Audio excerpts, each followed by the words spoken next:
দার্জিলিংয়ের এই পাহাড়ে গিয়ে যে এত সুন্দর একটা দৃশ্য দেখবো আমি সত্যি কখনো কল্পনা করতে পারিনি। যেহেতু এই প্রথমবার আমি দার্জিলিং ঘুরতে এসেছিলাম, তাই আমার ফেস দেখলেই বুঝতে পারবে যে আমার এক্সাইটমেন্ট কতটা।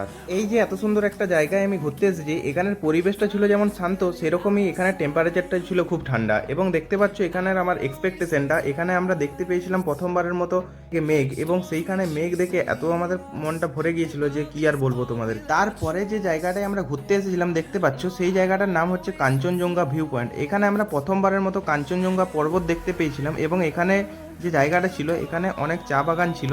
এইখানে দেখো প্রথমবারের মতো আমরা কাঞ্চনজঙ্ঘা দেখতে পেয়েছিলাম, মেঘে ঢাকা এবং ঘেঁষা একটা জায়গা। এইখান থেকে কাঞ্চনজঙ্ঘা পর্বতটা যে এত সুন্দর দেখতে লাগবে আমি কখনো সত্যি কল্পনা করতে পারিনি। এইখান থেকে যে ভিউটা দেখতে পেয়েছিলাম এটাই দেখে পুরো মনটা ভরে গেছিল। এবং তারপর আমরা এখান থেকে যেটা এসেছিলাম সেটা হচ্ছে অবজারভেটরি, এবং এখানে আমরা রোপওয়েতে চেপেছিলাম, এটা দেখতে পাবে তোমরা নেক্সট পার্টে। তারপর আমরা আস্তে আস্তে রুম চলে এসেছি।